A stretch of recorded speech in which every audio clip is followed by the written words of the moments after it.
Well, hello, and welcome to another episode of Healthy Rebel Speaks Out. And this is the podcast where we empower the listeners to take care of their own health. And today's episode is no different. And I am your host, Bonnie London. So today we have someone very special. Her name is Julie Donnelly, and she is internationally respected author, trainer, and muscular therapist with over 3 decades of experience specializing in the treatment of sports injuries and chronic pain. And her expertise lies in the muscular component of pain and how to identify and treat it. So if you, like so many people at one time or another, have been stopped in their tracks by chronic pain, then you are going to want to listen up. So welcome, Julie, to the podcast. Thank you, Bonnie. Thank you for inviting me. Wonderful. I would just tonight like to know a little bit of history, how you discovered this, because I know you have created your own technique. Right. What happened was actually, Why you got into this. Start with that. well, what actually happened, Bonnie, was back in 1986. I was living in Hawaii at the time, which was pretty wonderful. And I was sailing with friends every week in a sailboat race. And one week, the guy that was our bowman, which is a really stressful position, got off and just collapsed in the grass in pain. And so I could feel his pain. And I knelt down and I said to him, "What can I do to help you?" And he said, "Oh, just rub my back." So I started to rub his back and I felt a bump.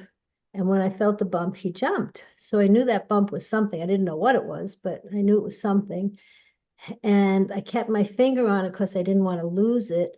Didn't really know what to do with it, but kept my finger on it. And then it just kind of melted like an ice chip melts under your fingertips. So it melted and he went, oh, like relief. So when that happened, I looked for another one. Well, I kept looking around, I kept finding them, they kept melting under my fingers. And he finally fell asleep. I thought that was pretty amazing. So each week we'd get off the boat, he'd lay down in the grass, and I would fish around, feel bumps. Oh And my God. I had no idea what it was. I had no idea what I was doing. All I knew is that So I was, you were not at that time, you were not a trained massage therapist. I worked for the airlines. You just randomly were feeling bumps on this guy's back and he felt Right. relief. Right. And so I didn't know what it was. I knew it Hmm. had something to do with the muscle, but I didn't know. I knew nothing. Like most people in the United or in the world, they really don't know what's going on underneath their skin. And so what did I know about a spasm? I didn't know spasms. And it was just that when I would touch these bumps, he would jump. And then when I held them, they would disappear and he would get relief.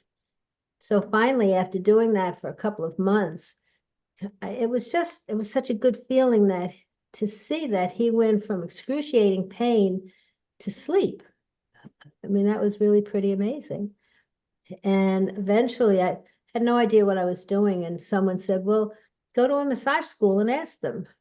I thought it was pretty weird that there were massage schools, but I figured they had to learn somewhere. So I went, well, it wasn't a part of my world. And so I went to this massage school in Manhattan. I was living back in New York at that point. And I went to the massage school and I explained to them what I was doing.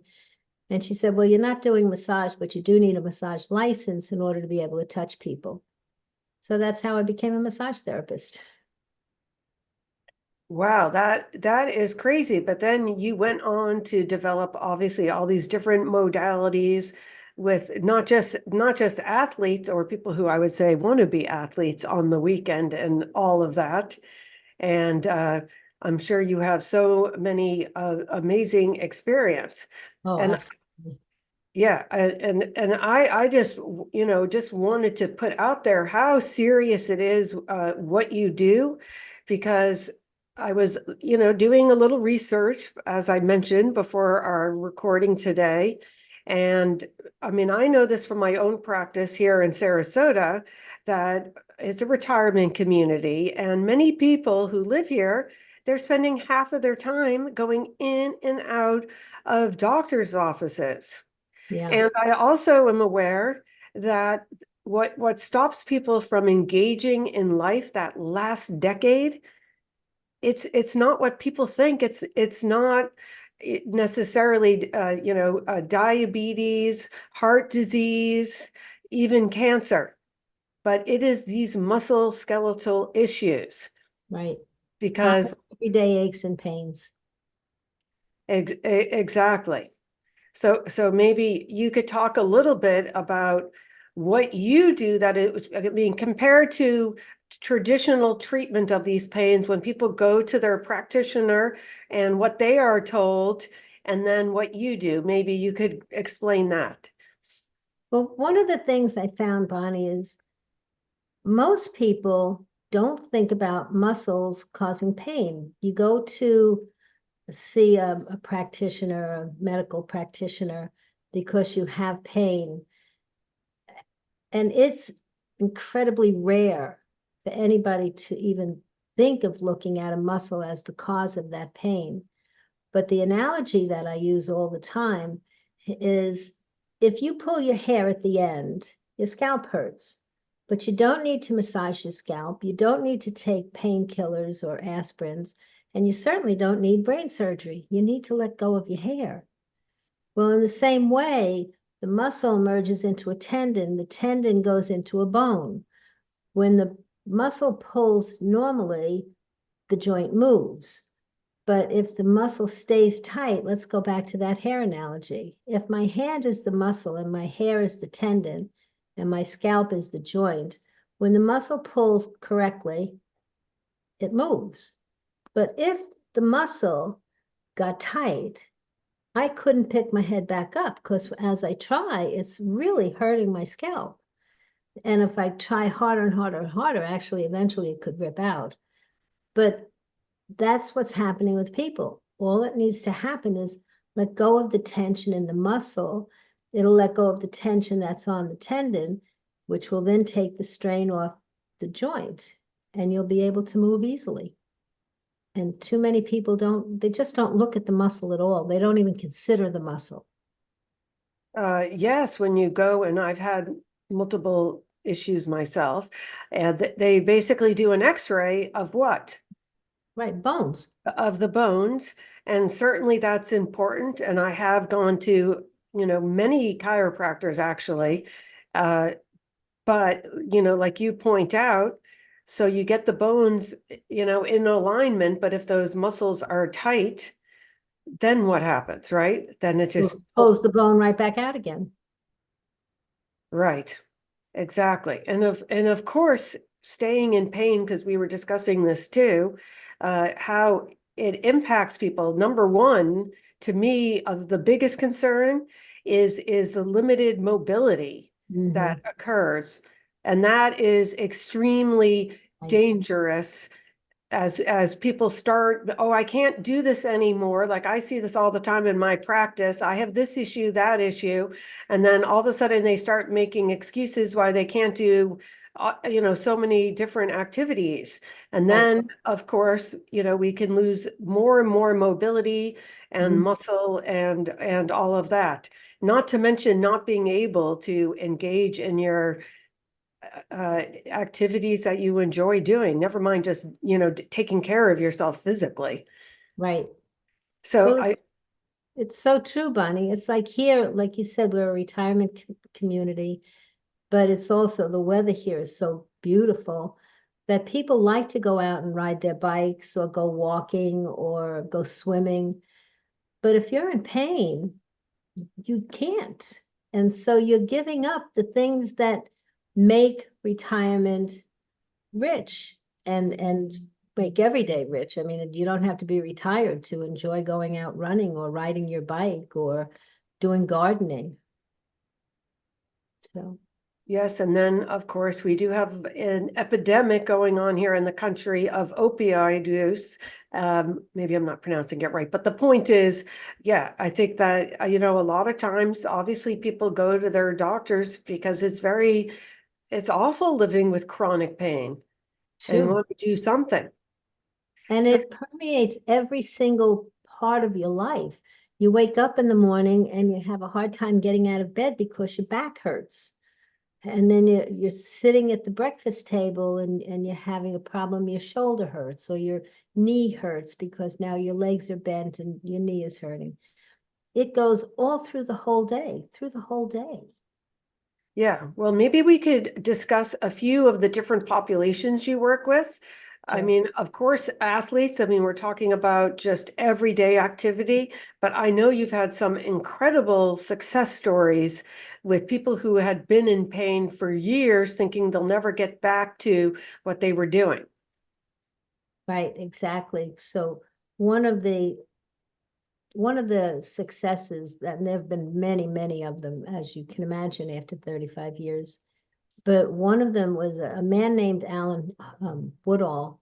And Alan was a 400-meter sprint runner. And he was so fast in college that he was heading for the Olympics. He would definitely make the Olympics. And so everything is all geared up. Everything is in line for him to go to the Olympics. And he got a hip pain. So of course he went to everybody that he could think of. He's heading for the Olympics. He doesn't have time for hip pain. And nobody could find what it was. And eventually he just couldn't run. So he never did make it to the Olympics. And as time went on, it just got worse and worse and worse. And then he wasn't running at all. He was seriously depressed. It actually went for 20 years. 20 years. Did he have And a he diagnosis? basically, no, that was like pain of an unknown source. They didn't know what it was. They couldn't find what it was. And it was just he couldn't run. He had this pain in his hip. They did the x-rays, they did the MRIs, which don't show anything either because an MRI just shows a slice that's going on in the muscle. It can't show that the muscle has shortened, in the spasms or knots. Anyway, so 20 years passed. He was seriously depressed. He couldn't even watch running on TV. He was so depressed.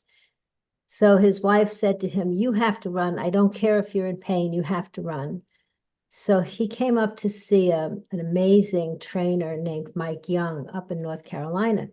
Well, my office was in Mike Young's gym. So, and I teach people how to self-treat all the time. I teach all of my clients how to self-treat.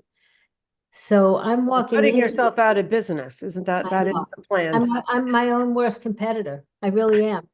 Well, I love that, and I want to hear more about that. But first, I want to hear the end of the story. Oh yeah. Well, this is a wonderful, wonderful ending. And if somebody, I have a TED talk and it's called The Pain Question No One Is Asking. And there's a video of Alan running the race that would have gotten him qualified for the Olympics, actually. And it's in that video. But anyway, so what happened? So I had been gone for 2 weeks and Alan had been there the whole time. And Alan is leaving. He's heading back to Houston. And I'm just walking in the door and I see that he's limping. Well, me being who I am, I said to him, "Why are you limping?" So he tells me this story about his hip. I said, "Well, get down on the floor. I want to see something." So he did. And I pressed on the muscle in his hip that would cause that pain pattern he had described. And when I did that, he literally started to cry. And he said to me, "That's the pain that kept me out of the Olympics." And I thought, That's how could amazing. nobody have found that pain? I mean, it's a hip muscle. How And just like could that, it we? went away. Well, what happened was we had him come into my office and I treated him for an hour and I, treated the whole muscle. And then I made sure he's going back to Houston. And I figured I'd never see him again. And so I wanted to make sure that he knew how to self-treat it. So I taught him. So he leaves. Well, I figured I'd never see or hear from him again. Well, about 6 months later, he calls me up. He's all excited. He says, "Julie, go on this website." And what had happened was when he got back to Houston, he felt so good that he got back into running again. And then he was feeling good. He was able to treat himself. And so he got into training competitively and racing competitively. And he had just won a race that made him #1 in the United States for his age group and #2 in the world. So he was all excited. We were both all excited. So fast forward another 3 months, he calls me back. He goes, Julie, go on this website. He had just won a race that made him #1 in the world for his age group. Wow. But it gets better There's because more. and there's more. And so what happened was he kept competing and he kept getting better and better and better. He ended up breaking the world record. Well, when he broke the world record, he said to me, Julie, he said, I didn't make it to the Olympics, but because of what you showed me, he said, I'm in the record books and nobody can ever take me out. Well, to make it even better, he broke his own world record twice. OMG. That's all I have to say. No, Bravo, Julie. That is really a testament. Like I'm in tears. Seriously. I know. I love it when I watch my TED Talk and I see him running and I see Well, him it could running. be a movie. Julie, it could be a movie, but But in all seriousness, to most of the people that we're talking to, they just I here in Sarasota, I think it's all over the country now, is pickleball is like cuckoo. It is going crazy. I know, I And know. I feel like this story just it gives people hope uh, Right, that there are answers outside of a surgical procedure or pharmaceuticals. And right. I mean, and unfortunately, that's just a lot of what regular medicine has to offer, unfortunately, Mhm. and which we need at times, but it's always what I want to empower the entire audience is Yes. looking how can we take care of ourselves, and that's what you're doing, because there's something else, and I think you wrote a whole book on this other topic, which I'd love you to talk about, because I know so many people have gotten surgery for this. Oh, carpal tunnel. Tell, Mm, yes. right. So do you have, I'm sure you have some good success stories from that as well. My own, my own success Oh, story. well, so tell me the story. I want to hear. Well, what happened, and it was back in 1997. Yeah, well, it actually started in 95. I started getting some wrist pain in my left hand, my left wrist. And like most people, I ignored it. And it kept getting worse, and I kept ignoring it, and it got worse, and I ignored it. I get That's it. what, I that's understand. what people do. And I did start taking the ibuprofen. And of course, I went for massage. I'm a massage therapist. I'm going to go for massage. So I went for massage, and that didn't help. And I went to physical therapy, and I went to an orthopedist, not an orthopedist, a chiropractor. So you were really in pain. I Oh, mean, I was in so much pain. It lasted 2 years. I mean, it kept wow. getting worse. Oh my goodness. And Okay. what happened was by the end of the 2 years, if my hand was my camera there, I could I couldn't take my hand, I couldn't go from here to here. I couldn't make that much of a turn, and I couldn't have picked up a pen because my hand was numb. Like I had no feeling in my hand, but my Wow. wrist felt like somebody was taking a red hot razor blade and just slicing into my wrist. It was horrific, horrific. And they, of course, they wanted to do surgery. But I understand scar tissue. You cut here, which is where the carpal tunnel is, and scar tissue is going to form right here. And that can actually end up making things worse. And anyway, so I said no, that was out of the question. But what it did was it shut down my therapy practice because being a one-armed massage therapist is about as handy as being a That's one-armed wallpaper hanger. yeah, right. Okay. Just doesn't it just doesn't You work. you paint quite the picture there, Julie. A one-armed wallpaper hanger, you have to use your head. Oh my goodness. Okay. So anyway, what happened is I was getting ready. I had to close down my therapy practice. I didn't know how to do anything else. This is all I've ever done. And so I had to figure out, first of all, I had to figure out how to pay the rent until I could figure out what else I could do. So needless to say, I was going to go on public assistance, which is actually made for people like you and I and your viewers, because it's not made as a career decision. It's made as somebody giving you a helping hand while you figure out how to get to the next phase in your life. So that was going to happen.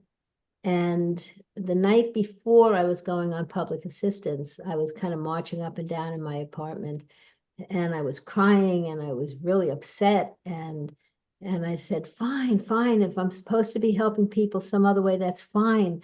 But you got to tell me now because I can't pay the rent. And I went to bed crying.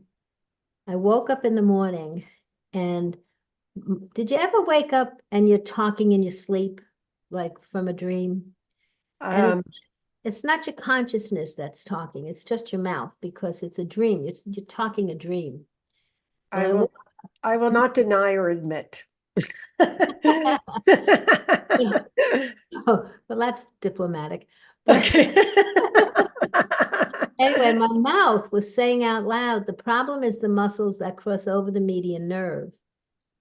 And I knew it was a dream. And so I had to say it again so I wouldn't forget it. And then I sat up and I went, oh my God, the problem is the muscles that cross over the median nerve.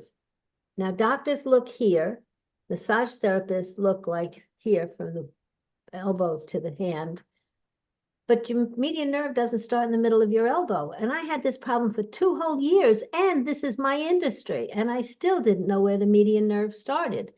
And it turns out the median nerve starts at the tip of your, like right here on your shoulder.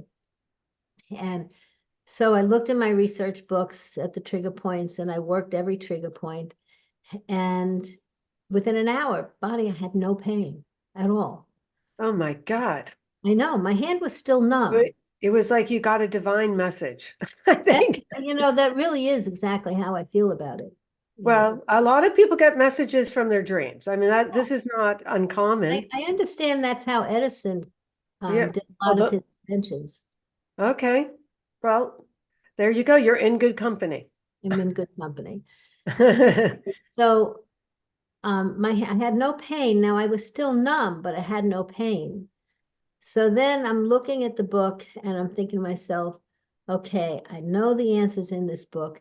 I don't know where it is. I want to find the answer. And I opened the book to exactly the right page. And the answer is right here. Wow, this is getting Right. into a whole nother discussion now, you know. The woo-woo. We're into woo. The woo-woo discussion, but okay, what the heck? So it was right Okay. here. Well, when I pressed here, I put my finger, just like I am right now, put my finger right here and pressed, and it truly felt like someone had put my arm into a barbecue pit. The burning was excruciating, but I knew I had found it, and so I didn't really want to lose it. It was like with the first guy Right. that I worked on so many You years knew you had before. the spot. Right, I had the spot. I didn't want to lose it, so I just stayed there. Well, when the burning got so bad, I couldn't stand it anymore. I stayed where I was, but I took the pressure off, and I breathed a little bit, Well, when I pressed back down, it didn't hurt as bad as it did the first time. And I thought, well, that's pretty cool. And so I held it for a while. I took the pressure off So again. you're saying the carpal tunnel is from a nerve that's up in the neck, up in here. Right, because So, this nerve, so you have your brain goes into your spinal cord, and there's a bundle of nerves that comes out right here. It's called the brachial plexus. And the brachial plexus is a huge bundle of nerves, and then they go to various places. and you have put this all in a book, and you also train other people on how to do this, but you can train people to do this for themselves. Yeah, For nothing. Like, doesn't well, cost anything. they buy my system. It's $197. So for Okay, well, I think $197, it's worth it. I mean, obviously. yeah, I mean, I absolutely. think, are you just from the, I always say a day you don't feel good, that you can't do the things you want to do. You That's don't a get it day back again. you don't get it back. exactly. That's what I say. Like you Yeah. think it's a effort to stay healthy. I mean, Hmm. this is, I'm always preaching it. Well, Hmm. guess what? Try being sick for a day, right? Right. That is amazing. So another thing I know you work with, which this I have had, not anymore, luckily, but sciatica. That's a Oh, big one. that's a huge one. And That that, is a huge one that many, many people have. So maybe you could discuss that a little bit and absolutely. how it happens and what how it happens, what traditionally is done to treat it, and what you do. Well, I mean, this is a long topic Okay. because people think your sciatic nerve is basically where the back pocket of your pants is, in that general vicinity. But people think that it's just that, but it really isn't. What it is there's a muscle that's deep inside your body. It originates on the front side of your lumbar vertebra and inserts on the inside of your thigh bone, but high up on the inside of your thigh bone. There's a second muscle that's on the inside curve of your pelvis, and this is the muscle that is a key muscle. It's called the iliacus, and it merges with the first one, the psoas. And when these muscles contract, you either bend down and pick something up off the floor, or you're sitting down. Now, when you sit, both of these muscles have contracted. Well, people are sitting for long periods of time, whether it's a long car ride or they're at their desk working or something else is hurting. And so they find when they sit on the sofa and they just read, they get relief. Well, you're going to get relief because the muscle is now, it's not pulling on anything because you've contracted it to its shortest point and then you're staying still. But when you try to stand up, you're trying to lengthen that muscle, but it's too short to make the go. And what it does is it rotates your pelvis down in the front. That then causes another muscle that's in your thigh. It's called the rectus femoris. It causes that muscle to be too long to do the job of straightening your leg. So the body ties a knot in it, and it's always on everybody. It's right where, if you're standing up straight and your arms are just relaxed to your side, where your middle finger touches your thigh, that's where the spasm is formed on everybody. I call it the keynote, keystone, The keystone, keystone. keystone. And so you have so you do this with people, but also people can do this on themselves. But let me explain. So what happens, that muscle is now holding your pelvis down. Well, if your pelvis is coming down in the front, it means it's going up in the back. And there's a notch in your pelvis in the back called the greater sciatic notch. Your sciatic nerve goes through that notch. But as your pelvis is twisting, it causes the bone to press up into the sciatic nerve. So you have a bone that it's very much like a dull knife, just pressing into your sciatic nerve. And no matter what you do, no matter what you do, you can't get out of pain. And but it's happening because these muscles in the front are pulling down on your pelvis and causing it to press up onto the nerve. People keep going for the muscles in the butt, they In the call butt. warmers. It's not going to work. It's doing that same situation. It's pulling your hair and then massaging your scalp. That's where you're feeling it, but that's not where it's coming from. It's coming from the front. And until you get rid of those muscles you relax those muscles that are in the front, you're not going to get the relief you're seeking. Yeah, no, I had it several times and I remember it being quite painful. And I'm not sure if you can answer this question, but I'm going to pose it anyways. I had a interesting experience of going to a acupuncturist. Mm-hmm. And what happened is, I think unusual perhaps, is because it didn't get rid of the sciatica, it Mm-hmm. switched legs. And it was bad because I could put my leg out the window driving, and then it went to the driving leg, and then I was in trouble. Don't tell, I don't even want to know that you were driving a car with your leg out the window. Well, I at the time my daughter was at University of Miami, so it was like a 4 hour drive, and it was painful with the sciatica. Mm-hmm. Yeah. So any thoughts on that? Because it definitely speaks to the nerves switching, I'm guessing, with Well, the acupuncture. you Well, know? what happens, it's not so much that the nerve switched. The brain pays attention to the greatest pain. So while the one on your left side was the greatest pain, your brain paid attention to that. But when that released, that wasn't the greatest pain anymore. The one on the right side was the greatest pain. Ah, Many interesting. times, like I'll work on somebody and like they have a shoulder problem, and I'll work on their shoulder and everything's fine, and they come back in the next week and they go, my shoulder is perfect, but what did you do to my hip? My hip hurts. Well, Really? That is so fascinating, Julie. and Who knew? it happens all the time. It's your brain is paying attention to the greatest pain. So when the greatest pain is gone, it just looks for the next greatest pain. How now, have you ever worked with something else I have, I'll just share, which is spondylolisthesis. Have you ever worked with that? Well, it's a back issue, obviously. Yeah. And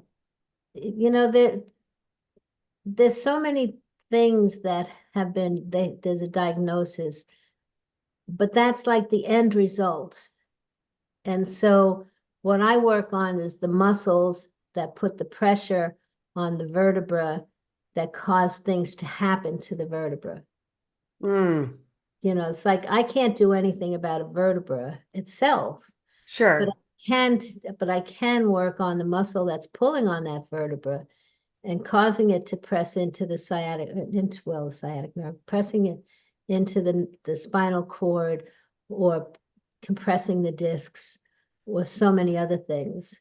So So when you perhaps someone could come and have it not progress rather than, I mean, I don't think that the bones are not going to go back, but it could maybe make it, it's like some of these conditions like that one, they are considered to be progressive. Mhm. So perhaps this could stop it from progressing. Well, it certainly can help. I wouldn't, I, I would never want to say cure, Right. but Okay. it can certainly help. Okay. Well, so any other great conditions that people struggle with that there might be a There- simple place to touch There's a on? big one. There's a big one.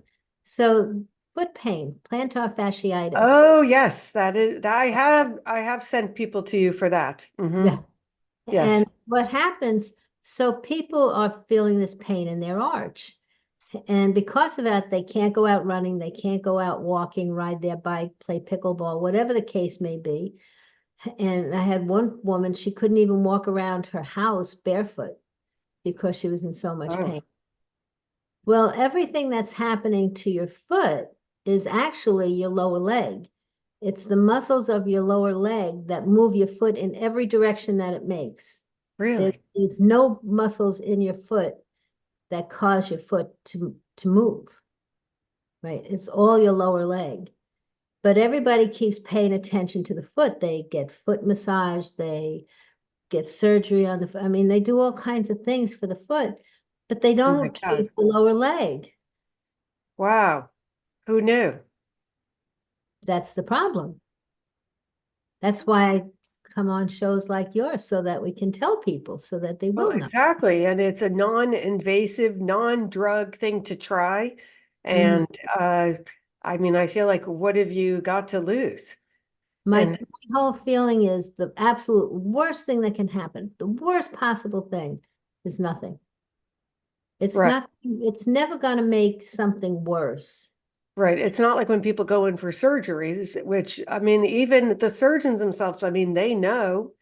Right. A lot of these, especially now, what about just, it makes me think of, I mean, they say most people at some point in their life get back pain. So what about just run-of-the-mill back pain? Because that definitely, uh, puts people in their tracks or stops them in their tracks, rather, I want to say. Okay. This morning I had an Olympic athlete who comes here, and she's going for a competition. What Um, sport? the hammer. She The, throws the hammer. I've the never hammer. it's like Interesting. it's like a big hammer. And she was showing me the technique. You spin As around your twist, right? and then Um, you let this thing fly. I mean, it's really amazing. And when you look at her, you would expect her to look like, she's not that big. no, she just looks like, anybody else. Truly, she's built like You would never anybody know else. that. Well, I don't know how to pick out a hammer thrower, to be Well, honest. that's just, but the thing is, given that it's this, you need a lot of power and a lot of strength to take this heavy hammer and spin around and then let it go and let it fly.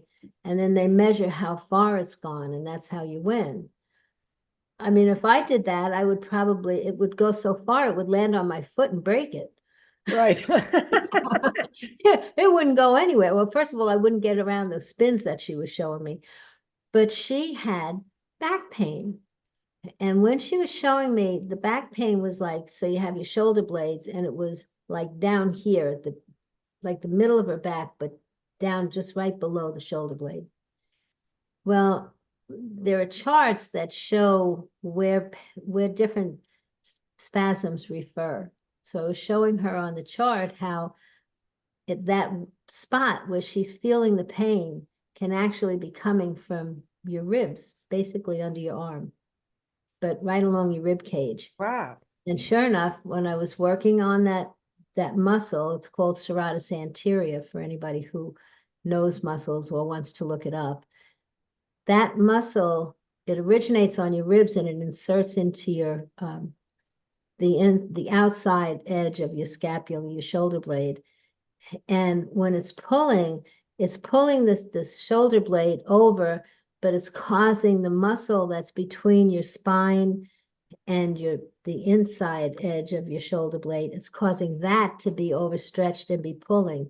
So that I'm muscle, wondering, excuse me for interrupting for a second, but I'm wondering, it seems to me that the same movement that this woman is engaging in to throw the hammer is, all of the golf players. It's very oh, similar. absolutely. Well, I'm mentioning that Tennis. because Well, tennis, think I, about I it. would just, I would just say that, yes, potentially golf and tennis are a little more common. Yeah, I would say so. I would say, That's all. yeah, Just so people can understand, how does this apply to me? Well, to me, you're doing the same movement, you right? are. You Okay. are. And not quite as much pickleball, but definitely tennis and golf. And Right. Yeah. but So, it so is, again, this is something they would have to come to see you, or they can do it on their own too, the treatment. well, she came to me basically to find it, and then I treated it. And then before she left, I made sure she knew how to treat it because she's also leaving in just a few days for this competition, which is up in Oregon. And I wanted her, in case it comes back, which it could, I want her to know what to do. So we made sure she knew what to do. So I'm assuming you have worked with the run-of-the-mill, Yeah. golfers, tennis players here in Sarasota, correct? Yes. Even people who do something really as stressful as playing cards. Really? but Well, I but mean, it's, when you but think say, about it, if you're playing cards, that means you're sitting for hours. yes, I mean, that alone is a stressor on all the different muscles, Yeah, it's right? true. Just being sedentary, Yeah, oh, right? it's true because there's never a time when your muscles aren't doing something. And if they're just staying still, that in itself is a repetitive strain injury. I mean, I would suggest, I'm going to even go out on a limb here to say that's the most dangerous activity. Sitting, well, it causes more pain than people realize. I think there's It's something probably, about that. I would say that sitting is probably the number one reason for back pain, low back pain. Low back pain. I know, I totally believe that. I don't think we're meant to be Right, sitting for the extended periods for right, that we do. right, exactly. And it's okay. Well, I would like to talk about the future and your vision of what you would love to have happen and how we can all help you make this, come about. Because certainly, Julie, what you do, there is such a need in the world to bring the awareness that people can take ownership over their pain. Yes, How yeah. like how amazing is that?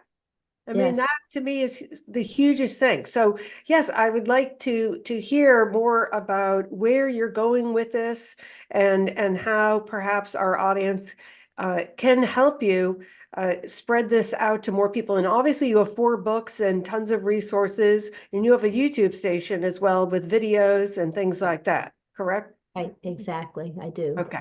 And like I said, I'm my biggest competitor. But Well, my feeling is I'm not going to live forever. And I know these things work. And so I want people to know them so that they can get the relief that they're looking for. well, like I said to someone today, this morning, I mean, because we help one person at a time with what we do for a living, but it's the ripple effect. Yes, That's what it is. very true, because this Hmm. Indian, she's going to be showing other people also what to do. And I could sit here for hours and talk to you about wonderful, wonderful things that where people have the ripple effect going forward. But that'll be Right. another. Well, let's increase your ripple effect today. Well, How's that? I think the number one thing that I'd like is I want to teach massage therapists and physical therapists how to do what I do.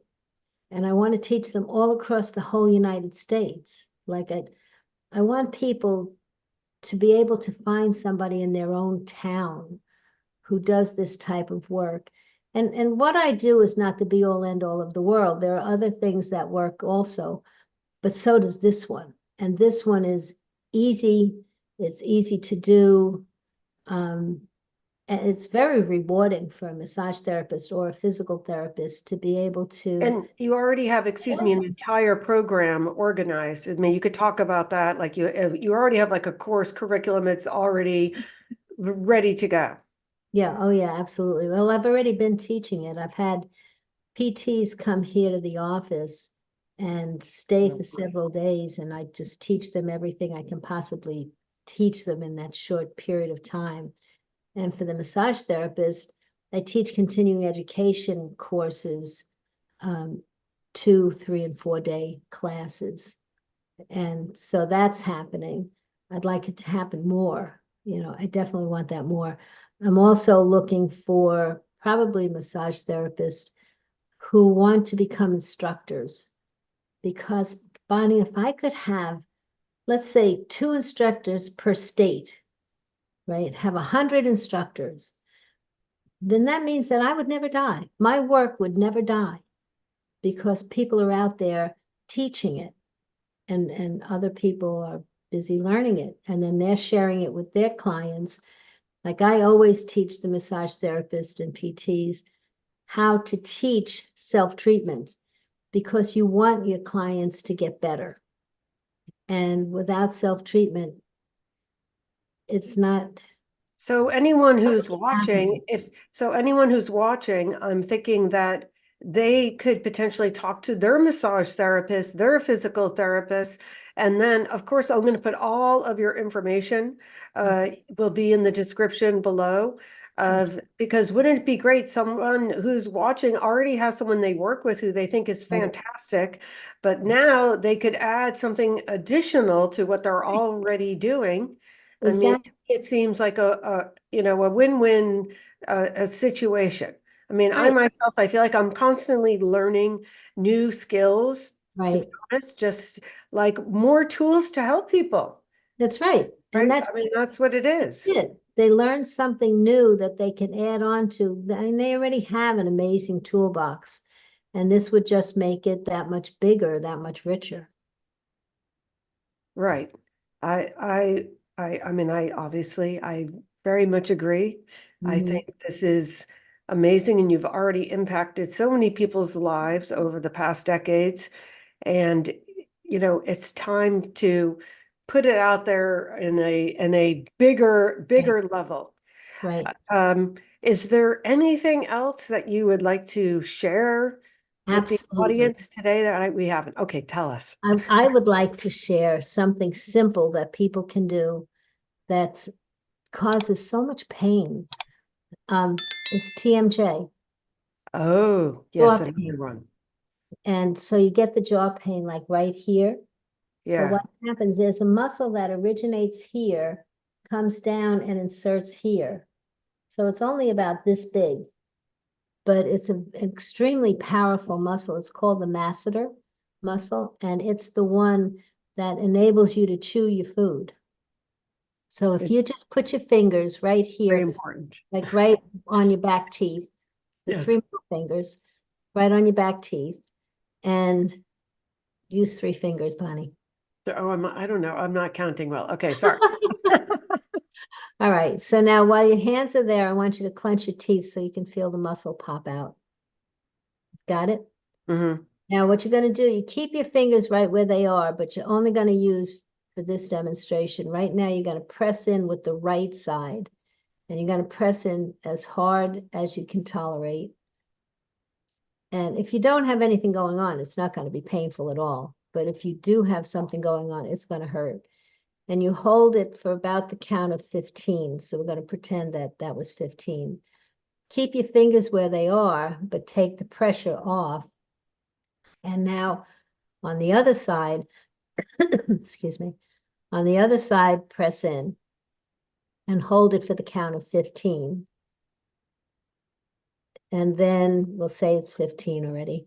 You come off, then you're going to go back to the original side, and you're going to keep going back and forth and back and forth, 15 on, and then come off, 15 on, come off. And then when it doesn't hurt at all anymore, then you're going to start looking. So you started here, we'll go up here and look like closer to your ear, come down here, closer to your jaw. Just find another point, and you're going to treat all of those points the exact same way. And then when they don't hurt anymore, put your fingers on both sides, press on both sides, and now slowly open your mouth as far as you can, and that's stretching the muscle. And that works. Wow, because that's another huge one. Well, I don't have that condition, luckily, but I can definitely tell you Yeah. there's some tension there, apparently. Well, and people who chew gum, They people get who that. chew gum Oh, have I used to. I can't chew gum anymore because it hurts. I can't do good. it. Well, I'm glad you can. And that's one And of the I also look, reasons I mean, I'm a very bad gum chewer. I'm like, nah. it doesn't look so nice. Yeah, no, I just But like the you thing is, start out ladylike, and then the next thing you know. but the thing is, when you're chewing, it's like contract, contract, contract, contract, contract, contract, contract. When you're eating, you open your mouth, put food in, contract, contract, contract. Open your mouth, put more food in, contract, contract. So you're balancing, you're stretching, and you're shortening. When you're with gum, all you're doing is contracting. Mm, So that's what causes the muscle to that not. explains. I got it. Well, thank you so much, Julie. I really think this has been an informative, and I know you are going to help even more people. Thank So, you, Bob. Thank you, okay. Bob. I appreciate you asking me here. Okay. Bye.